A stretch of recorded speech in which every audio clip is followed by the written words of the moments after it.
Hi guys, welcome back to our next Lambeth Made episode. I'm your host, Tyra, and I'm here with Fabian.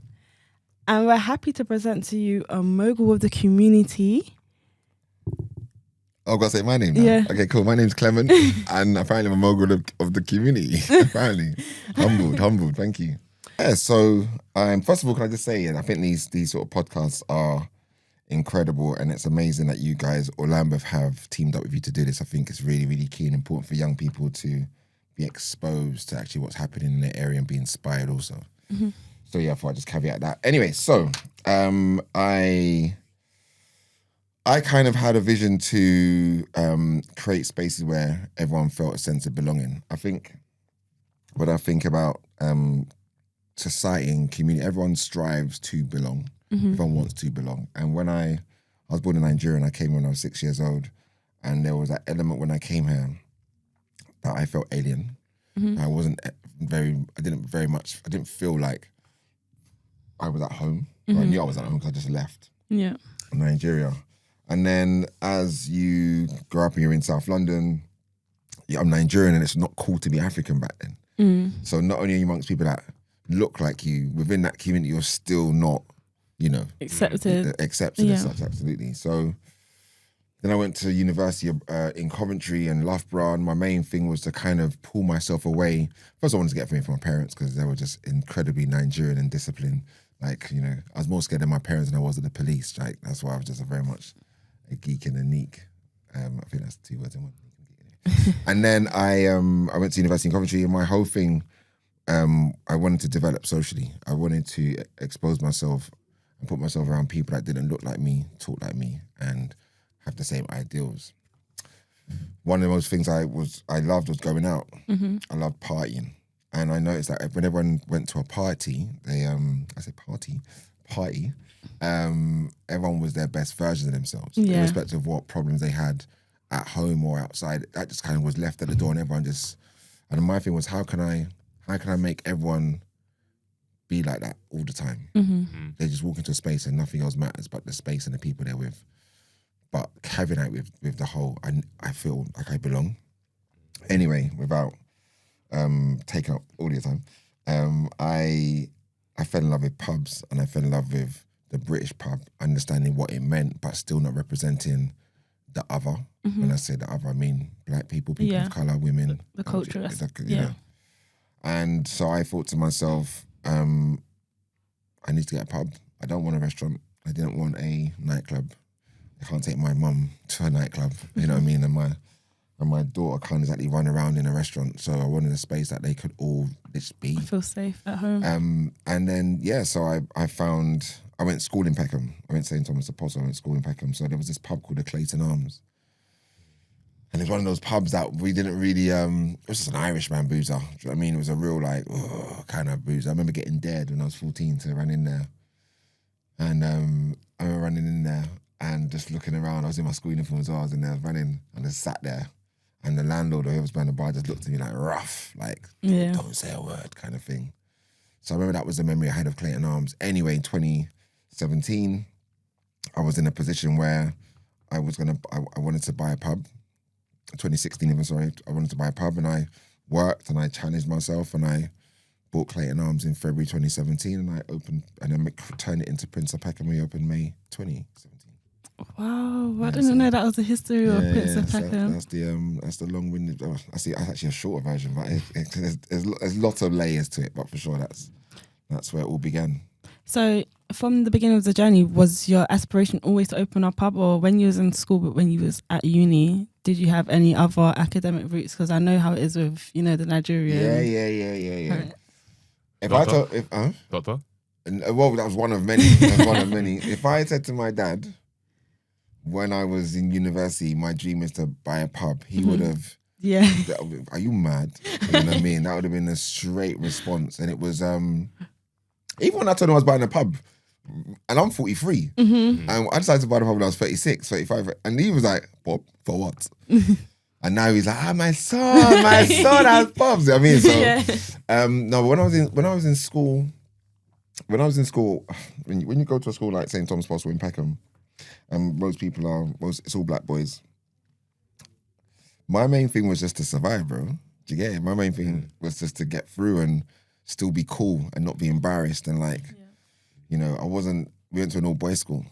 So you can imagine the amount of ego and everyone's figuring stuff out. And so my thing was in school was I had to be good at things. So I was sick at maths. I was sick at geography. I had bad man up in table tennis. I was a sick footballer. Do you get it? So like, I just focus on those things.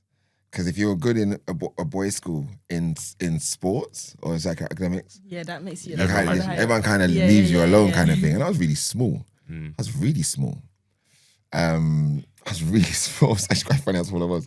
And then, so I, you know, if there's anything I wanted to be when I was younger, it would have been a footballer. You know, I wanted to be a footballer. I represented county. I represented district. I played for Dulwich Hamlet Youth. But you know, when you really deep it, being a star isn't for everyone. Yeah. And I think that's another thing with our community. Everyone wants to be a star. And it took me to my lunch. It took me to my mid-30s to realise that it's not about the individual. The sum is greater than the parts. But it does take one person to kick the door down, but we will need to run through the door thereafter. Do you know what I mean? So my whole thing was always to just create a business. What business I didn't know. And I fell in love with people. My biggest addiction is other people's social habits. And I kind of always wanted to know that whatever I did involved the sum. Involved people and not a person. I didn't really expect that to be your perspective, especially I thought you would have probably had like a setup from your parents to actually make you put the idea in your mind. No, not at all. Like, it wasn't part of our culture. Yeah. You know, pubs weren't part of our culture. My mum and dad, my uncle, my cousins, my big brothers, and then no one went to the pub. And even when I think about it, so, you know, when I think about British soaps, EastEnders, Coronation Street, Emmerdale, there's always a pub in the centre of it, right? But back then, black people weren't in the soaps as characters. They were almost in the soaps as punchlines. They was almost in the soaps as a matter of fact. Not even a matter of fact, I have the wrong phrase I'm looking for, but it was never like, we were never significant characters. So my representation of pubs even then wasn't that it was for us. Yeah. Do you know what I mean? And then the show that really inspired me and drove me was Desmond's. Desmond's was the show, like, I don't know if you don't remember, you're probably too young. It was a show about barbershop. A couple, Desmond and his wife Shirley came from Guyana in the Windrush and set up in Peckham on Shumat Grove, actually. The shop was set up. And it was the only thing that closely looked like my family, that represented my family on TV. But there wasn't a pub in that either. There was the odd nightclub that they went to, the odd wine bar, but there wasn't a central pub. The central gathering point was the barbershop. Yeah. So that's what as black people know as the barbershop. And I think what I'm trying to do now, what I see is that British culture, pubs are very much at the centre of it. But as people of colour and other, we're central to British culture. So why doesn't that significant piece of Britain represent us? That was what my whole journey was, or whole plan was about. Wow.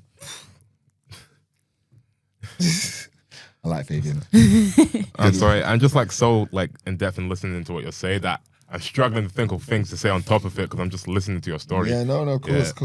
And I just think, like, see, I believe in like everything's by God's design, innit?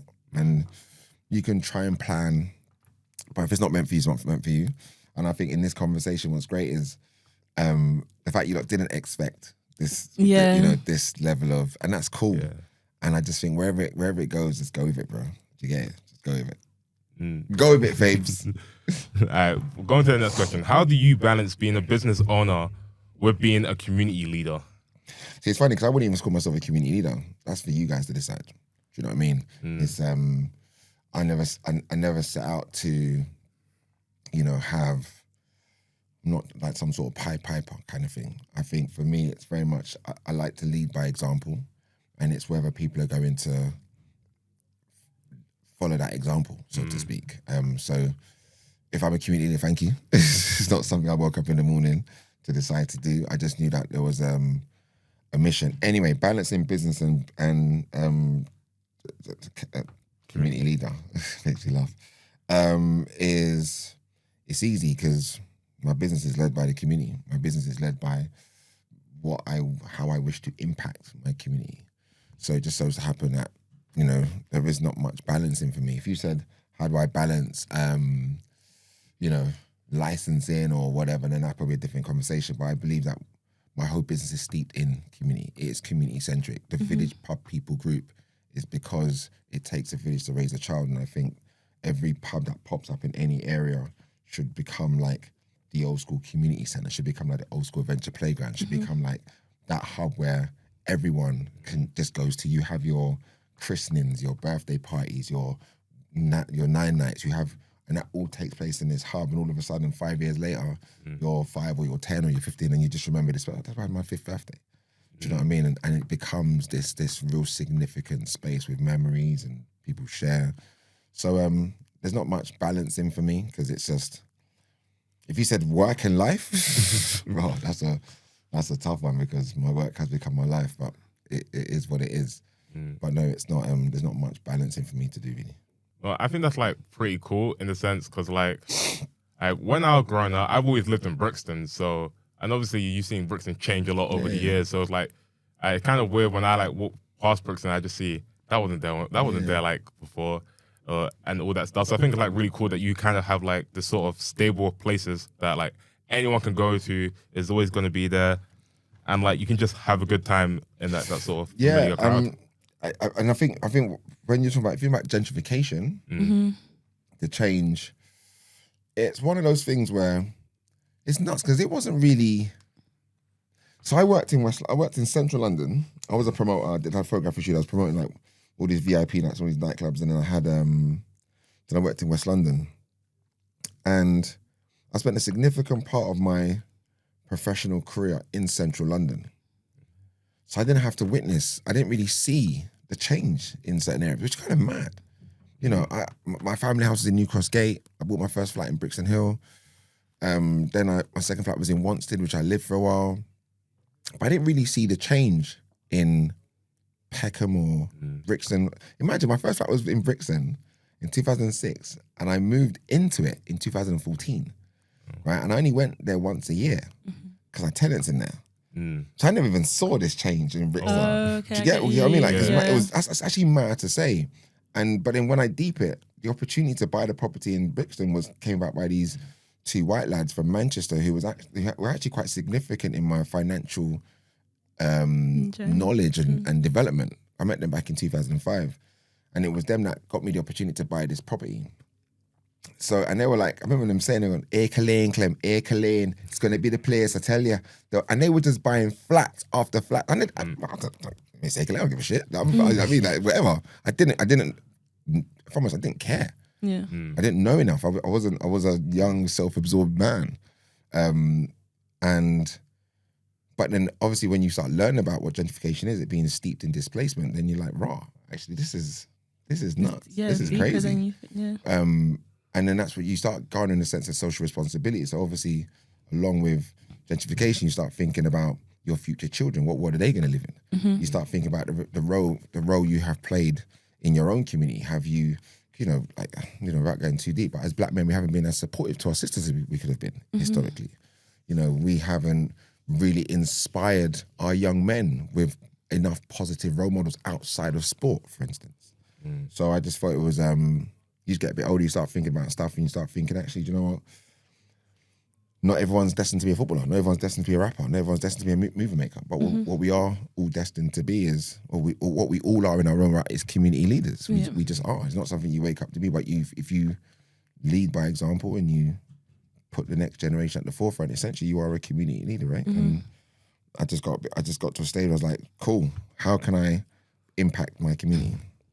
How can I change my narrative? How can I impact my next of kin, my children? And I thought I'll stay very much at home in the area I grew up in, South London, and started buying pubs. Yeah, hearing what you just said, I'll definitely confirm that you are a community leader. Just for the simple fact, as you mentioned, that it just takes one person to kick down the door. So you setting that tone and setting that influence, you've literally opened a pathway, or not even for them to actually proceed and do the same thing, but just the confidence, just the open-mindedness that it's possible. Yeah, absolutely. And I feel like that's what the youth, and especially the black community, really needs to see that it's possible, because I feel like coming from the cultural background where a lot of our parents are just feel like they're stuck in what works or what worked for them, that they wouldn't encourage us to step out our comfort zone, or just for the safe, they wouldn't want us to go and do anything that they know will put us at risk. Obviously now racism and stuff has calmed down, so we don't have to face them factors, but the fact that you stepped in a field where it was really restricted and you was the first one to actually make that step, I really think it's powerful, and you should really pat yourself on the back. No, thank you. I really think that an important point that you made, especially about you buying your first house, is how one decision you can make from now could actually benefit you in the long run. 100%. And I feel like a lot of us, even me right now, just sitting there thinking, right now I feel like I'm young, so I'm not really thinking about the future, but that one small responsible step could actually, as you said, benefit us. And I feel like that also leads back to how do you say it? Gentrification. Gentrification. I feel like, a lot of the community wasn't protected because people weren't thinking about the future. They'll just 100%. Think, okay, I'm going to work for this man. It's paying me all right. And then that's it. That's literally not even thinking about what it's going to be like in the next 10 years or so. And I feel like that's what's really powerful. But you know, about your story. It's not their fault. No, that's what I'm saying. It's us. Yeah, no, as in when I say their fault, as in that generation. Oh, okay. Because the biggest thing they did, my mum and dad, for instance, how do you leave a country where you're good, you're okay, you have a nice house, and back in the day, you have a decent enough house. My dad had a Datsun, we had a Beetle, a Volkswagen Beetle. He worked for Samsung. My mum was doing well. Like, to leave that, to then come to London and start from scratch, unbeknownst to you what the future holds, and your only MO is to provide a better opportunity for your children. That was their answer to preparing for the future. Do you get it? So yes, we might not have the same financial level of literacy. We might not have the same access to those little tricks that white people or people of that class have. But they set the foundation. But they set the foundation. Yeah. And now, so they was to come here, and I'm trying to think of a metaphor. So if they came here to find the soil, right? Now, we plant the seed, watch the tree grow. So when our children attack the earth or attack the world, they're attacking it from an advanced perspective, because the tree's now grown. And this is the step. Yeah. And I just think now, and that's why these conversations are so important, because, for me, it's like, no one knows what race you're going to run. Yeah. You just have to be prepared to run it when it comes. And, I get told sometimes, like, oh, Clem, you're lucky. And I say luck is when preparation meets opportunity. I didn't know what race I was going to run when I bought that first property. I just knew that when the time came, I'm going to be prepared. And it doesn't necessarily mean financially. You use the word confidence, right? It's actually funny because I was writing some stuff. Look. So yeah, just that's there. So we were talking about confidence being learnt behaviour. And I think as young black men, there's kind of like, I think our default is kind of like, not self-hate as such, but there's a lot of self-hate. That's why we always tend to attack each other. There's a lot of the unknown. And I think there's an element that if you're surrounded by like someone that reinforces your positivity, confidence becomes your default, but it has to be learned. Yeah. And when I bought my first property, I remember my shoulders shifted. There was an element of me that felt like, how am I going to do? You're a bit of a G. You know what I mean? You're a bit of a G.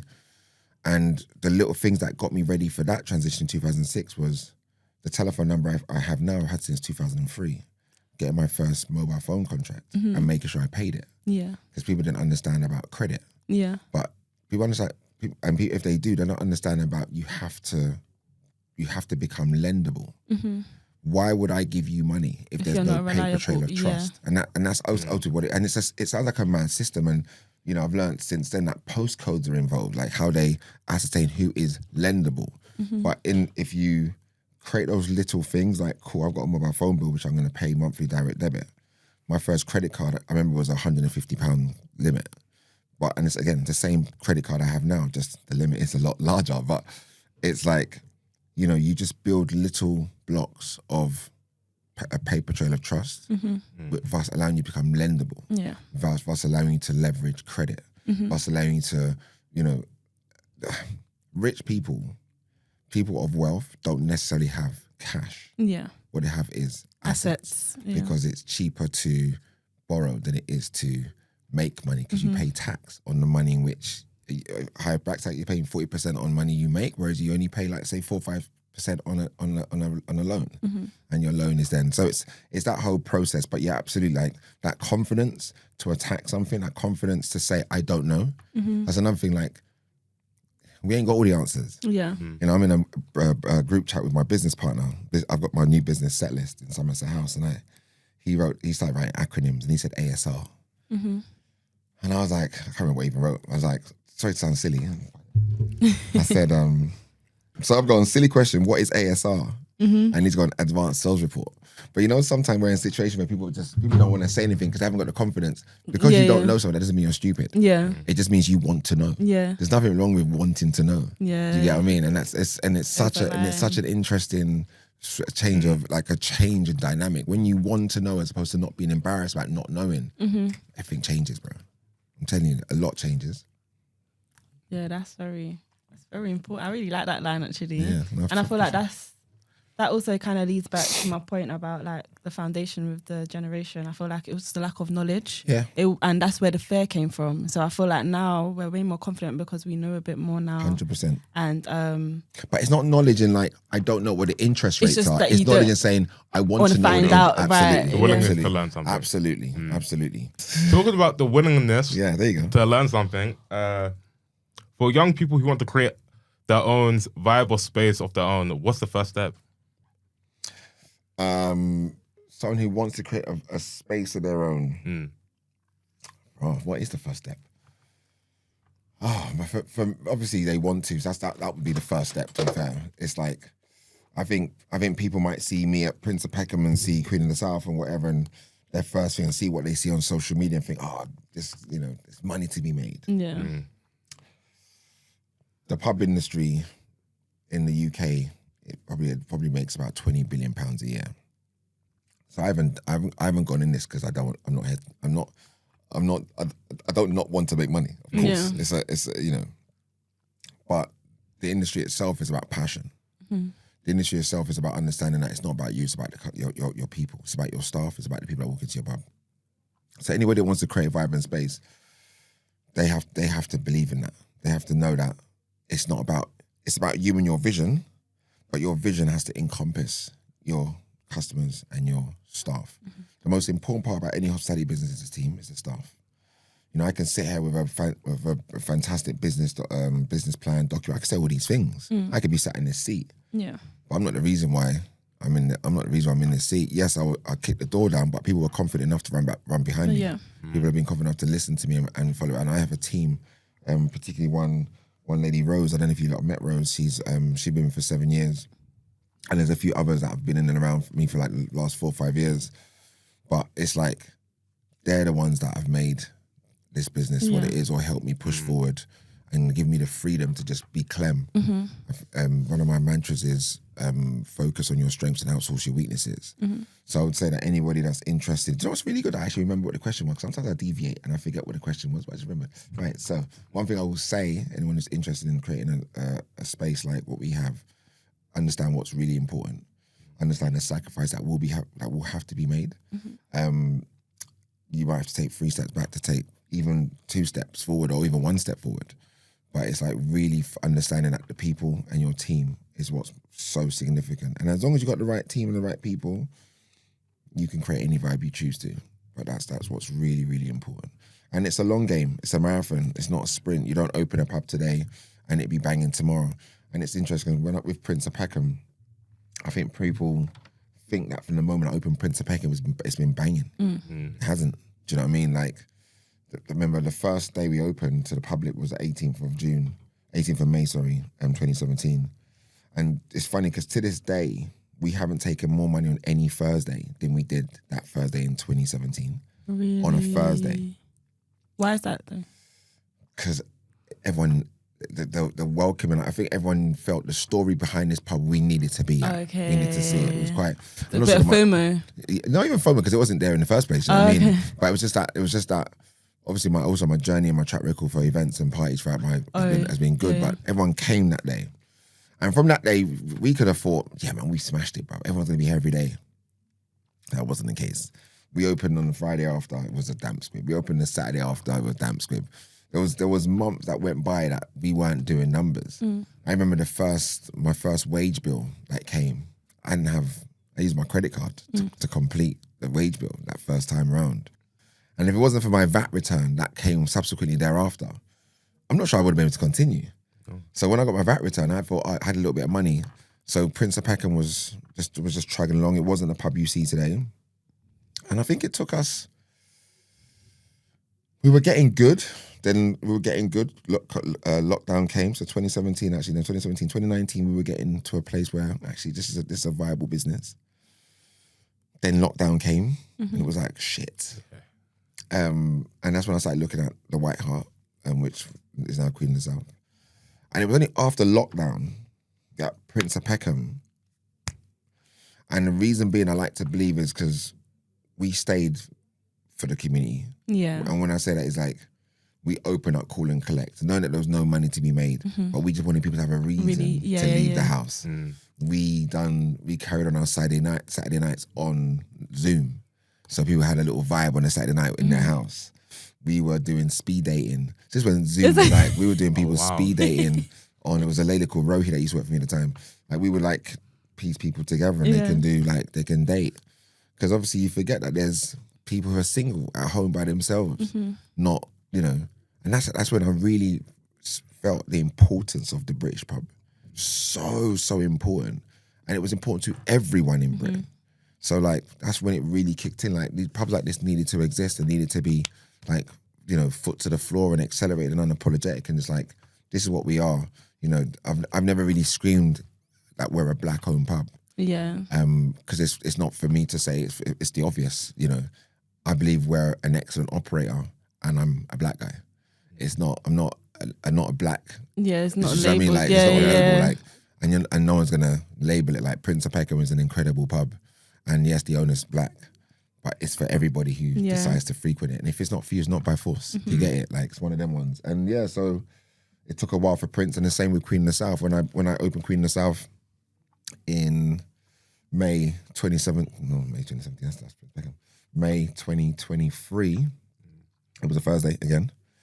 Again, we've never taken. Lots of Thursdays. Yeah, and lots of Mays as well. I opened set list in May too. Really? On a Thursday. That's the secret, guys. Really? That 23rd of May, 2023. We haven't taken anywhere near as much money on any day of the week than that Thursday we opened. But it's like I believe in what we're doing, and now the landscape has changed. The challenges are harder. The rise in the recession and all this sort of stuff is impacting people's confidence to go out and spend money. So which means that as hospitality companies, we've got to dig deeper and give people a better reason to come out. Yeah. And I still believe in the mantra of like creating spaces that are representative of the communities, representing that there's a story behind it. I think people by people, right? But just like with Prince, I'm confident Queen will have that same journey and have that touch like that will just go boom. And to be fair, it has been turning a corner. So which is great, but I just think everything. I can't remember the question now, but I'm going to keep waffling. So I don't know.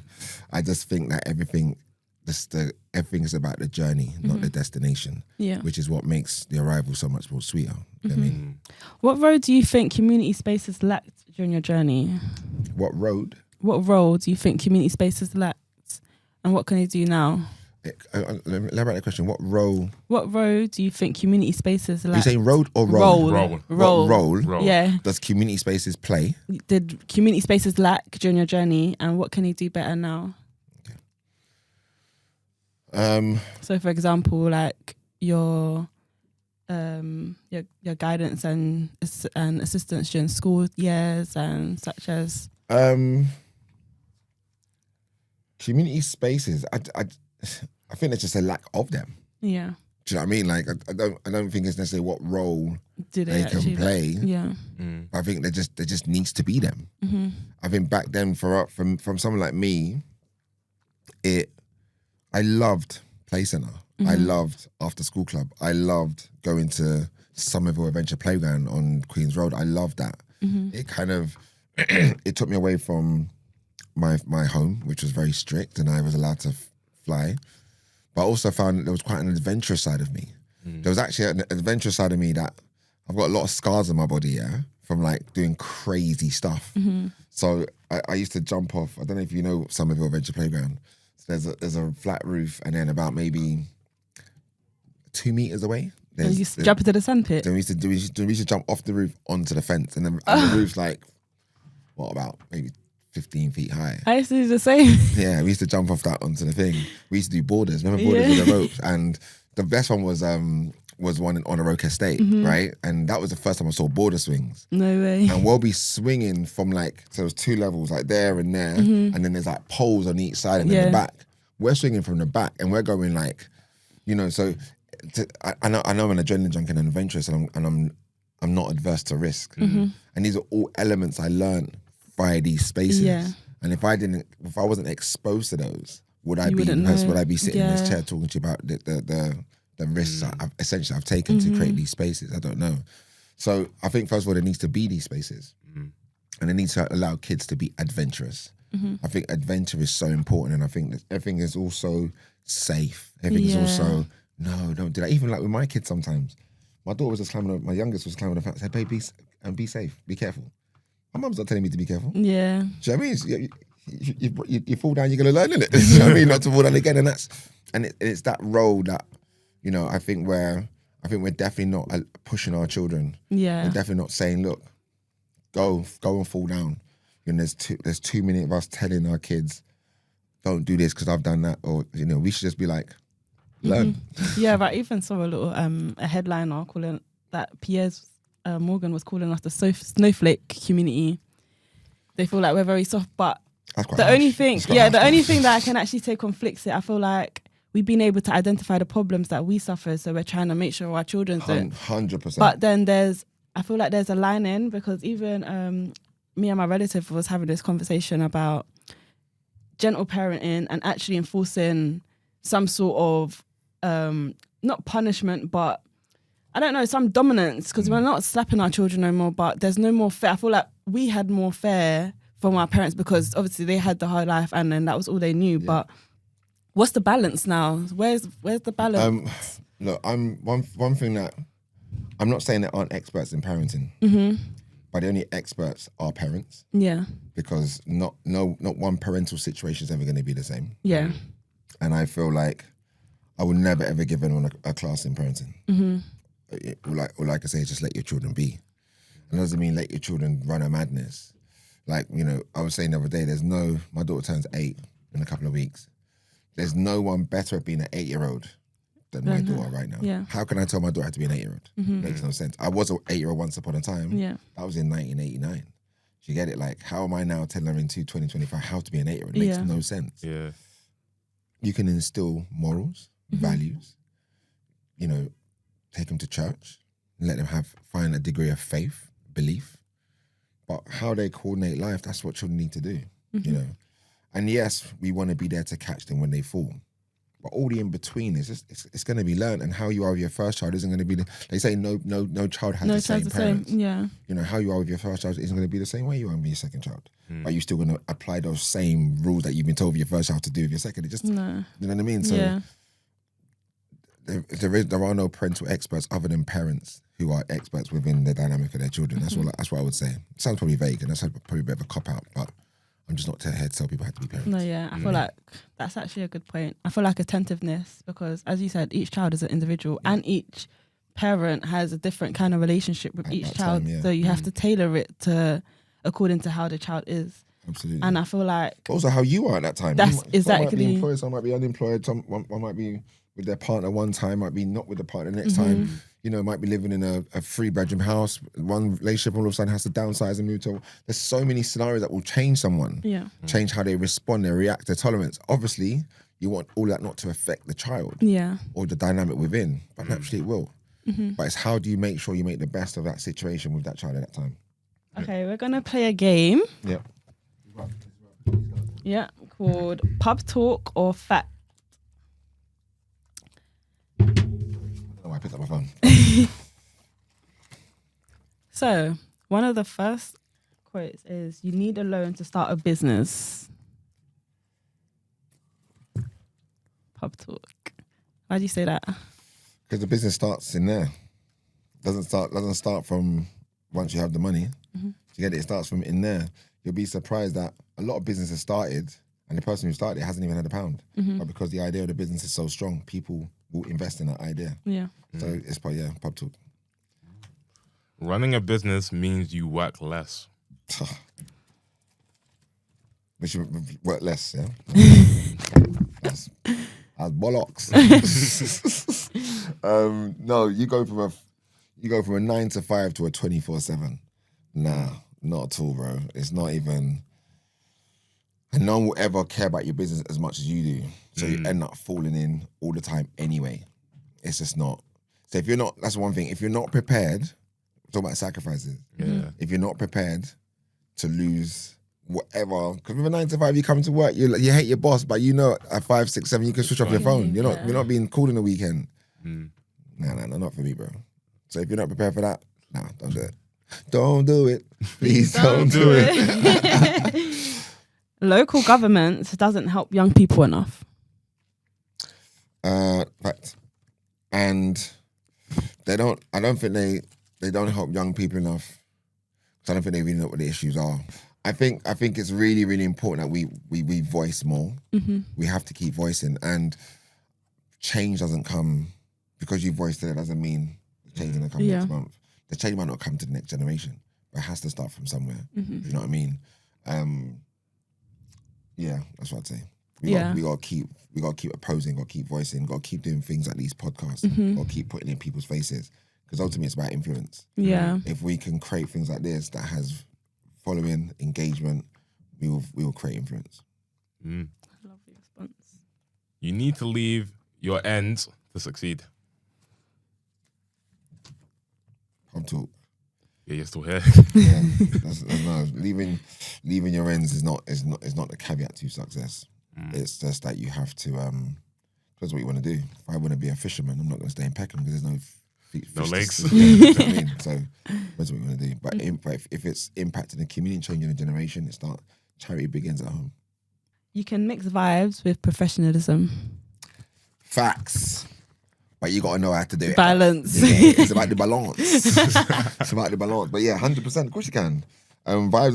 Sometimes vibes is professionalism. And sometimes professionalism is vibes, you know? And yeah. But unprofessionalism is not a vibe. Yeah. You know what I mean? That is not a vibe. Me turning up late for this podcast, apologies. It's not a vibe. So, seeing as it's Men's Mental Health Month, we'd like to do a mental health check-in. How are you feeling on a scale from 0 to 10? Really? Yeah. Wow. I was diagnosed with ADHD last year, October. And I would say the last 6 months has been a bit of a madness.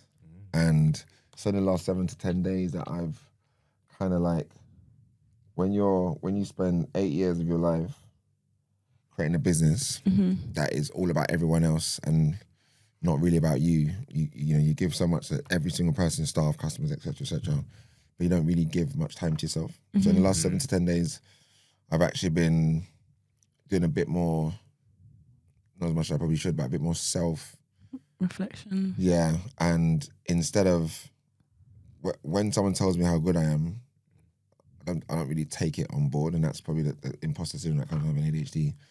So when you said the mogul of the community, I was like, I love it. It sounds funny, but I've spent a bit more time telling myself that I am amazing, that I am brilliant. Because if you don't tell yourself that, no one else is going to. And just because you see someone with what you perceive to be everything, that doesn't mean they have everything. Yeah, not all that glitters is gold. Absolutely. So how am I right now? I feel really good because I'm talking to young people that it feels like you don't really care. And this is how I govern success. This is what success means to me. That was beautiful.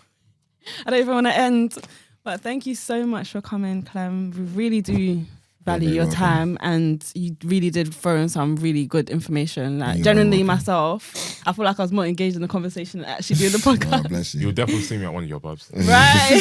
Oh, bless you. Thank you. But would you like to, is there anywhere you would like them to find you on social media? Prince of Peckham, at Prince of Peckham, at Queen of the South pub. I think it's Queen of the South, I don't know. It's QOTS pub, I think it is. Yeah. But yeah, just hit us up. Come down, have a good time. Thank you so much. Don't forget to tune in for the next episode. And that is a wrap. Bye. Bye.